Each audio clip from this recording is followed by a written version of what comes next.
नमस्कार दोस्तों, स्वागत है आपका आज के मुख्य समाचारों में। जी हां दोस्तों, आपको यहां पर देखने को मिलेंगी सुबह से लेकर शाम तक की तमाम बड़ी खबरें, मुख्य समाचार, ब्रेकिंग न्यूज़ अपडेट्स के रूप में। तो दोस्तों, आप सभी लोगों से रिक्वेस्ट है इस वीडियो को ज़्यादा से ज़्यादा लाइक और शेयर करें। तो चलिए दोस्तों, जान लेते हैं आज की पहली बड़ी खबर। सिडनी में ऑस्ट्रेलिया के प्रधानमंत्री बोले, मोदी ही बॉस। प्रधानमंत्री ने कहा, भारत ऑस्ट्रेलिया का रिश्ता भरोसे और सम्मान पर टिका, हमारे लिए पूरी दुनिया परिवार है। जी हां दोस्तों, प्रधानमंत्री नरेंद्र मोदी सिडनी के कुडोस बैंक एरिना में भारतीय मूल के 20,000 से ज्यादा लोगों को संबोधित कर रहे हैं। इस दौरान पीएम मोदी ने कहा कि भारत के लिए पूरी दुनिया एक परिवार है। मैं 9 साल बाद दोबारा एरिना आया हूं। मैंने पिछले दौरे के वक्त वादा किया था कि ऑस्ट्रेलिया को फिर किसी भारतीय पीएम के दौरे के लिए 28 साल इंतजार नहीं करना पड़ेगा। उन्होंने कहा कि ऑस्ट्रेलिया के मन में भारत के प्रति बहुत प्रेम है। मेरे इतने भव्य स्वागत के लिए बहुत बहुत धन्यवाद। पीएम मोदी ने भारत और ऑस्ट्रेलिया के संबंधों पर कहा कि एक समय था जब कहा जाता था कि भारत और ऑस्ट्रेलिया के संबंध 3C कॉमनवेल्थ, क्रिकेट, करी पर आधारित हैं। इसके बाद कहा गया कि भारत और ऑस्ट्रेलिया के संबंध 3D डेमोक्रेसी, डाइसोपोरो दोस्ती पर आधारित है। कुछ लोगों ने यह भी कहा कि भारत और ऑस्ट्रेलिया के संबंध 3E एनर्जी, इकोनॉमी, एजुकेशन पर आधारित हैं। अलग अलग काल में ये बातें संभवतः सही भी रही है, मगर भारत ऑस्ट्रेलिया के ऐतिहासिक संबंधों का विस्तार इससे कहीं ज्यादा बड़ा है। इन संबंधों का आधार आपसी विश्वास और आपसी सम्मान है। इससे पहले ऑस्ट्रेलिया के पीएम अल्बनीज ने मोदी की तारीफ करते हुए कहा था कि मोदी इज द बॉस। पहली बार यहां किसी का इतना भव्य स्वागत किया गया। पीएम मोदी मेरे बहुत अच्छे दोस्त हैं। हम दोनों देश के लोकतांत्रिक मूल्यों के आधार पर रिश्तों को और मजबूत करेंगे। इसके बाद दोस्तों, अगली बड़ी खबर। इंडिया गेट पर रेसलर्स का मार्च, तिरंगा लेकर समर्थकों संग सड़कों पर उतरे पहलवान बोले, पुलिस ने समर्थकों को इंडिया गेट से भगाया। जी हां दोस्तों, भारतीय कुश्ती महासंघ WFI के पूर्व अध्यक्ष ब्रजभूषण शरण सिंह की गिरफ्तारी की मांग को लेकर पहलवानों ने इंडिया गेट से मार्च निकाला। इसमें लोग तिरंगा लेकर शामिल हुए। पहलवानों ने आरोप लगाया कि पुलिस ने इंडिया गेट को खाली करा दिया ताकि लोग उनके समर्थन में हिस्सा न ले सके। ब्रजभूषण की गिरफ्तारी की मांग को लेकर पहलवानों के जंतर मंतर पर चल रहे धरने को आज ही 1 महीना पूरा हो गया है। दोस्तों, आपकी जानकारी के लिए बता दें, ब्रजभूषण शरण सिंह ने कहा है कि मामला गुड टच बैड टच का है। बजरंग की कुश्ती खत्म हो चुकी है। वहीं ब्रजभूषण ने कहा कि मैं उनसे मिलने कभी नहीं जाऊंगा। पहले वे मेरे पैर छूते थे और अब धरना देते हैं। वे षड्यंत्र के शिकार हैं। यह मामला यौन शोषण का नहीं बल्कि गुड टच बैड टच का है। बजरंग पूनिया की कुश्ती तो खत्म हो चुकी है। जवाब में विनेश फोगट ने कहा कि उनके भी घर में माँ, बेटियां और महिलाएं हैं। इसके बाद दोस्तों, अगली बड़ी खबर। 2000 का नोट बदलने की प्रोसेस हुई शुरू। फॉर्म भरने या आईडी दिखाने की जरूरत नहीं। 30 सितंबर तक बैंकों में चेंज या जमा कर सकेंगे। जी हां दोस्तों, आरबीआई ने 19 मई को 2000 का नोट सर्कुलेशन से वापस लेने का ऐलान किया था। इसके 3 दिन बाद यानी कि मंगलवार से देश भर के बैंकों में इस नोट को बदलने की प्रोसेस शुरू हो गई। लोग बैंक में अपने नोट बदलने के लिए पहुंच रहे हैं। आरबीआई ने 30 सितंबर तक 2000 के नोट बदलने या अकाउंट में जमा कराने को कहा है। अगर आप 2000 का नोट बदलने बैंक जा रहे हैं तो क्या प्रोसेस है, इसकी जानकारी आपको होना चाहिए। दरअसल दोस्तों, रिजर्व बैंक 2000 का नोट सर्कुलेशन से वापस ले रहा है, लेकिन मौजूदा नोट अमान्य नहीं हुए हैं। ऑब्जेक्टिव पूरा होने के बाद 2018-19 में इसकी प्रिंटिंग बंद कर दी गई थी। दोस्तों, अगर आपका बैंक अकाउंट किसी बैंक में नहीं है तो भी आप किसी भी बैंक में जाकर नोट को बदलवा सकते हैं। जरूरी नहीं है कि आपका अकाउंट उस पर्टिकुलर बैंक में ही हो। दोस्तों, एक बार में आप 20,000 की सीमा तक यानी कि 2000 के 10 नोट बदलवा सकते हैं। वहीं अगर आपका अकाउंट है तो आप कितने भी 2000 के नोट अकाउंट में डिपॉजिट करा सकते हैं। इसके ऊपर कोई सीमा नहीं है। इसके बाद दोस्तों, अगली बड़ी खबर। देश में और सस्ती होंगी दुर्लभ बीमारियों की दवाएं, चिकित्सा उत्पादों के आयात निर्यात पर लागू होने जा रहा है नया नियम।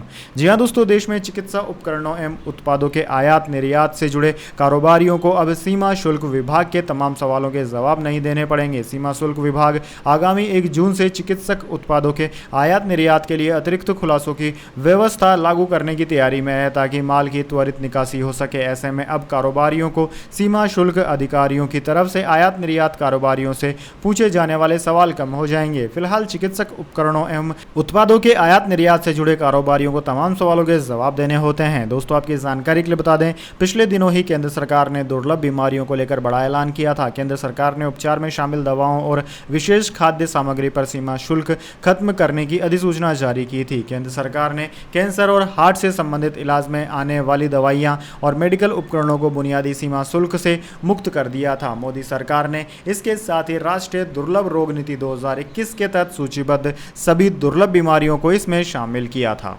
इसके बाद दोस्तों अगली बड़ी खबर, इमरान खान को बड़ी राहत, कोर्ट ने 18 मार्च की हिंसा से जुड़े कई मामलों में दी जमानत, पत्नी बुशरा बीबी की गिरफ्तारी पर भी रोक।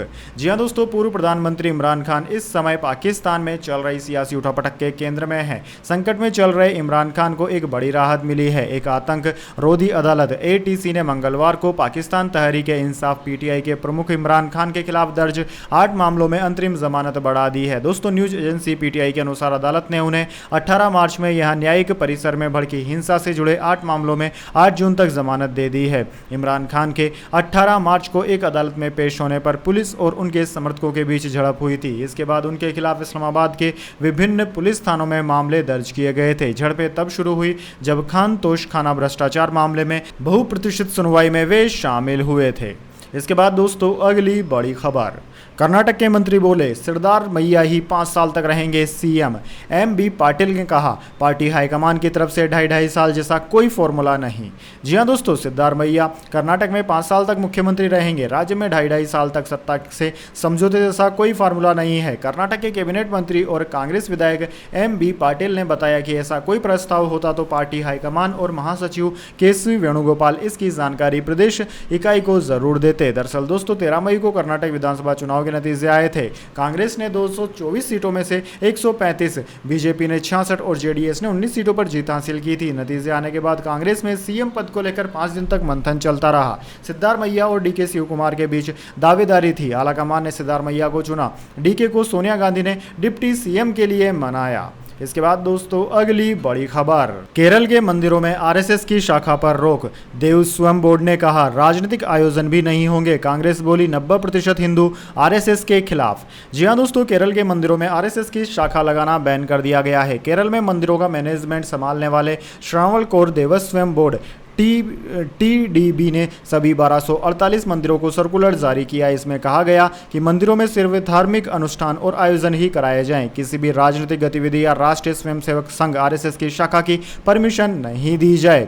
सर्कुलर में बोर्ड ने साफ किया है कि आदेश का पालन नहीं करने वाले अधिकारियों के खिलाफ कार्यवाही की जाएगी। दरअसल दोस्तों बोर्ड ने 30 मार्च 2021 और 2016 में भी सर्कुलर जारी करके मंदिर परिसरों में RSS की शाखा हथियार प्रशिक्षण और अभ्यास पर रोक लगा दी थी। नए निर्देश इसलिए जारी किए गए हैं क्योंकि बोर्ड को पता चला है कि राज्य के कुछ मंदिरों में आदेश के बाद भी RSS के इवेंट हो रहे हैं। देवस्थानम बोर्ड के अधिकारियों ने कहा है कि सिर्फ RSS ही नहीं, किसी भी संगठन या राजनीतिक दलों को पूजा अनुष्ठान के अलावा मंदिर परिसर में कोई अन्य आयोजन करने की अनुमति नहीं दी जाएगी। इसके बाद दोस्तों अगली बड़ी खबर, स्थायी समिति चुनाव, मेयर शैली ओबेरॉय को झटका, दोबारा नहीं होंगे चुनाव, हाईकोर्ट ने खारिज की याचिका। जी हां दोस्तों, दिल्ली हाईकोर्ट ने MCD की स्थायी समिति के 6 सदस्यों के नए सिरे से चुनाव कराने के दिल्ली के मेयर शैली ओबेरॉय के फैसले को खारिज कर दिया। चुनाव सुनवाई दिल्ली हाईकोर्ट के जज जस्टिस पुरुषेंद्र कुमार कौरव ने कहा कि एक व्यक्ति के मतपत्र को खारिज करने का शैली ओबेरॉय का फैसला कानूनन गलत था। हाईकोर्ट ने शैली ओबेरॉय को 24 फरवरी को हुए मतदान के अनुसार चुनाव परिणाम घोषित करने का आदेश दिया है। कोर्ट ने कहा है कि खारिज मतपत्र की गिनती की जानी चाहिए। सुनवाई के दौरान दिल्ली हाईकोर्ट ने कहा कि मेयर का फैसला बिना किसी अधिकार और शक्ति के लिया गया है। शैली ओबेरॉय का फैसला बिना तथ्यों और अपने अधिकारियों से परे लिया गया है। उनका यह फैसला किसी ठोस तथ्यों पर आधारित नहीं है। इसके बाद दोस्तों अगली बड़ी खबर, आम आदमी पार्टी बोली दिल्ली पुलिस ने मनीष सिसोदिया से बदसलूकी की। मीडिया से मनीष ने PM को अहंकारी कहा तो पुलिस ने कॉलर पकड़कर खींचा।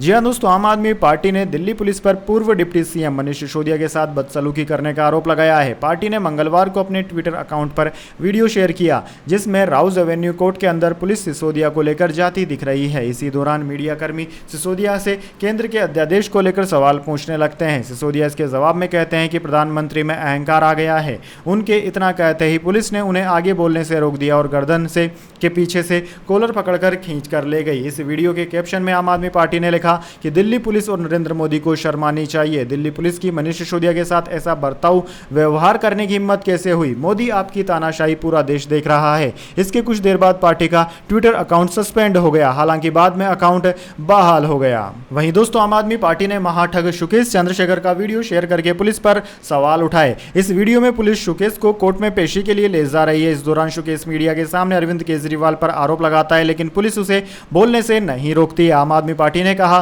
कि सबसे बड़े ठग को हिरासत में बयान देने की खुली छूट है, लेकिन सिसोदिया ने हिरासत में बयान दिया तो उनके साथ दुर्व्यवहार किया गया। इसके बाद दोस्तों अगली बड़ी खबर, यूपीएससी सिविल सर्विसेज का रिजल्ट जारी। टॉप 4 में सिर्फ लड़कियां। इशिता किशोर टॉपर, 933 स्टूडेंट्स का हुआ सिलेक्शन।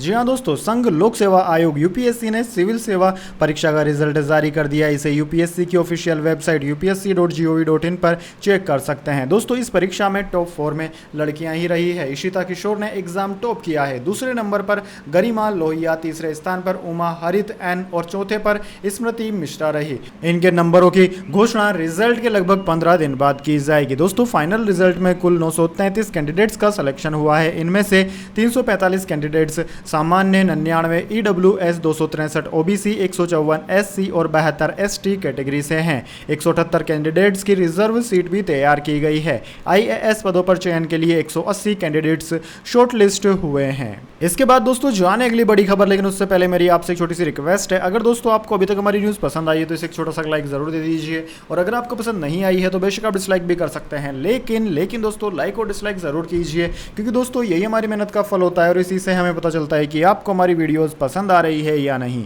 तो चलिए दोस्तों जान लेते हैं आज की अगली बड़ी खबर। 2 दिन में 30% से ज्यादा चढ़ा अडानी एंटरप्राइजेज ग्रुप का मार्केट कैप 10 लाख करोड़ के पार। आखिरी घंटे में बिकवाली से फ्लैट बंद हुआ बाजार। जी हाँ दोस्तों, आखिरी घंटे में बिकवाली से मंगलवार को भारतीय शेयर बाजार फ्लैट पर बंद हुआ। सेंसेक्स 0.03% यानी कि 18 अंक चढ़कर 61,980 पर पहुंच गया। इसके 30 में से 13 शेयरों में खरीदारी और 17 में बिकवाली रही। वहीं निफ्टी 0.18% यानी कि 34 अंक बढ़कर बंद हुआ। दोस्तों आज अडानी ग्रुप के सभी 10 स्टॉक्स में तेजी रही। सबसे ज्यादा अडानी एंटरप्राइजेज 13.49% चढ़कर 2,640 पर बंद हुआ। इससे पहले सोमवार को भी ये 19.55% चढ़कर 2,338 पर बंद हुआ था। यानी कि दोस्तों 2 दिन में ही इसका शेयर 30% से ज्यादा चढ़ गया है। अडानी ग्रुप की 10 कंपनियों का मार्केट कैप भी 10 लाख करोड़ को पार कर गया है। वहीं दोस्तों आज के मार्केट में निफ्टी के टॉप लूजर और टॉप गेनर्स की बात की जाए तो आज टॉप गेनर्स में अडानी एंटरप्राइजेज, डिविस लेबोरेटरीज, बजाज फिनसर्व रहे, जबकि टॉप लूजर में अपोलो हॉस्पिटल्स, एचसीएल और ग्रासिम रहे।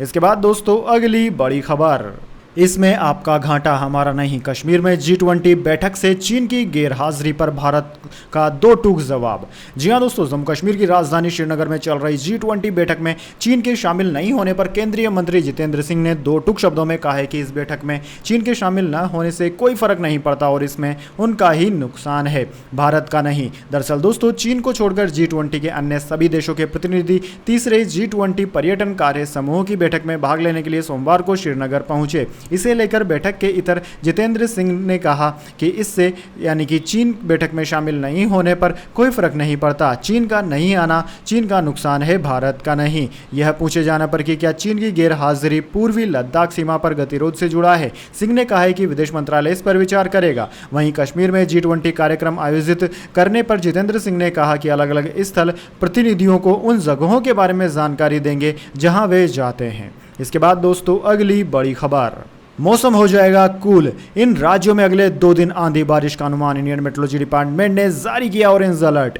जी हां दोस्तों, चिलचिलाती गर्मी से जूझ रहे लोगों को जल्द ही बारिश की फुहारें बड़ी राहत दे सकती है। दरअसल दोस्तों भारतीय मौसम विज्ञान विभाग यानी कि इंडियन मेट्रोलॉजी डिपार्टमेंट ने उत्तर पश्चिम राज्यों में तेज आंधी बारिश और ओलावृष्टि की चेतावनी देते हुए अगले 2 दिनों के लिए ऑरेंज अलर्ट जारी कर दिया है। IMD के मुताबिक एक सक्रिय पश्चिमी विक्षोभ 23 से 26 मई तक पूरे उत्तरी क्षेत्र में आगे बढ़ने की संभावना है। अरब सागर के साथ ही बंगाल की खाड़ी से ठंडी हवा के कारण वातावरण में नमी बढ़ने का अनुमान है, जो बारिश होने की संभावना को और भी बढ़ा देता है। ऐसे में अगले 3 दिनों के दौरान उत्तर पश्चिम भारत में दिन के तापमान में 4 से 6 डिग्री की कमी आने की उम्मीद है। वैज्ञानिक बताते हैं कि इस तरह की आंधी बारिश प्री मानसून अवधि के दौरान आम है और वह ज्यादातर उत्तर पश्चिम भारत के साथ साथ पूर्वोत्तर राज्यों को प्रभावित करते हैं। हालांकि इस बार समुद्रों से आने वाली हवाओं का ज्यादा ही असर देखने की संभावना है। तो दोस्तों यह थी आज की तमाम बड़ी खबरें। इसके बाद दोस्तों बारी आती है आज के माइंड क्यूज क्वेश्चन की। जी हाँ दोस्तों, एक आसान से सवाल का जवाब देकर आप जीत सकते हैं एक अमेजिंग सरप्राइज गिफ्ट हमारे यूट्यूब चैनल की ओर से। तो दोस्तों आज का सवाल आपकी स्क्रीन पर आ चुका है। भारत का सबसे शिक्षित राज्य कौन सा है? जी हाँ दोस्तों, अगर आप जानते हैं उस राज्य का नाम जहां पर कि लिटरेसी रेट सबसे ज़्यादा है भारत में, तो जल्दी से उस राज्य का नाम कमेंट बॉक्स में लिख दीजिए। अगर दोस्तों आपका जवाब होता है एकदम सही और आप चुने जाते हैं लकी विजेता के रूप में, तो आपको मिल सकता है एक अमेजिंग सरप्राइज गिफ्ट हमारे यूट्यूब चैनल की ओर से। तो दोस्तों जल्दी से अपना उत्तर कमेंट बॉक्स में लिख दीजिए, वीडियो को लाइक कर लीजिए और चैनल को सब्सक्राइब करके बेल आइकन भी दबा लीजिए। धन्यवाद। वंदे मातरम। जय हिंद, जय भारत।